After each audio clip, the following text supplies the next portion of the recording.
இன்னைக்கு நம்ம பார்க்க போகிறது ஃப்ரைட் ஐஸ்கிரீம் வீட்லயே எப்படி செய்யலாம்னு. Hello friends, welcome to kitchen to plate. வாங்க வீடியோக்குள்ள போகலாம். தேவையான பொருட்கள்: ice cream, desiccated coconut, cornflakes, bread crumbs, சோளமாவு, மைதா மாவு.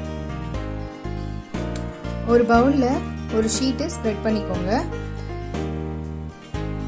இதில் ஒரு ஸ்கூப் ஐஸ்கிரீம் சேர்த்துட்டு இதை உருண்டியாக உருட்டிக்கோங்க. ஷீட்டை இந்த மாதிரி மூடி வச்சுட்டு இதை ஃப்ரீஸ் பண்ணிடுங்க. ஃப்ரீஸ் பண்ணதுக்கப்புறம் இந்த மாதிரி செப்பரேட் ஆகிடும் ஷீட்லேருந்து. ஃப்ரீஸ் பண்ண ஐஸ்கிரீமை ரோல் பண்ணுறதுக்கு முன்னாடி ஒரு பவுலில் 3 டேபிள் ஸ்பூன் மைதா மாவு எடுத்துக்கோங்க, 4 டேபிள் ஸ்பூன் கார்ன்ஃப்ளவர் எடுத்துக்கோங்க. இதில் கொஞ்சம் கொஞ்சமாக தண்ணி சேர்த்துட்டு இதை நல்லா மிக்ஸ் பண்ணிக்கோங்க, கட்டி தட்டாமல். இது வரைக்கும் நீங்கள் எங்கள் சேனல் சப்ஸ்கிரைப் பண்ணலன்னா ப்ளீஸ் சப்ஸ்கிரைப் பண்ணுங்கள்.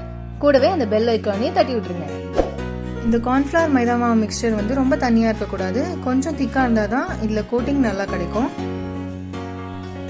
ஃப்ரீஸ் பண்ண ஐஸ்கிரீம் பாலை இப்போ கார்ன்ஃப்ளேக்ஸ் மாவில் பெரட்டிக்கோங்க.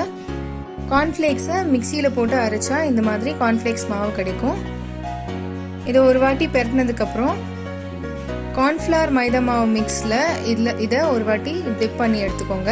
திருப்பியும் கார்ன்ஃப்ளேக்ஸ் மாவில் பெரட்டிட்டு ஒரு ஷீட்டில் போட்டு மூடிட்டு ஃப்ரீஸ் பண்ணிடுங்க. ஒரு கடாயில் எண்ணெயை நல்லா சூடு பண்ணிக்கோங்க. ஃப்ரீஸ் பண்ணி வச்ச ஐஸ்கிரீம் பால்ஸை இந்த மாதிரி 2 வாட்டி 3 வாட்டி எண்ணெயில் போட்டு பெரட்டி எடுத்துக்கோங்க. ரொம்ப ஃப்ரை ஆகணும்லாம் அவசியம் இல்லை.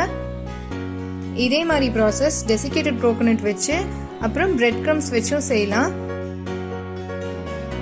டாப்பிங்ஸ்க்கு சாக்லேட் சிரப் அண்ட் நட்ஸ் சேர்த்துக்கலாம். ஃப்ரைட் ஐஸ்கிரீம் ரெடி ஆயிடுச்சு. இந்த ரெசிபியை ட்ரை பண்ணி பார்த்துட்டு எப்படி வந்ததுன்னு எங்கள் கமெண்ட் செக்ஷனில் சொல்லுங்கள். பிடிச்சிருந்தா எங்கள் சேனலை சப்ஸ்கிரைப் பண்ணுங்கள், அப்படியே ஃப்ரெண்ட்ஸோடையும் ஷேர் பண்ணிடுங்க.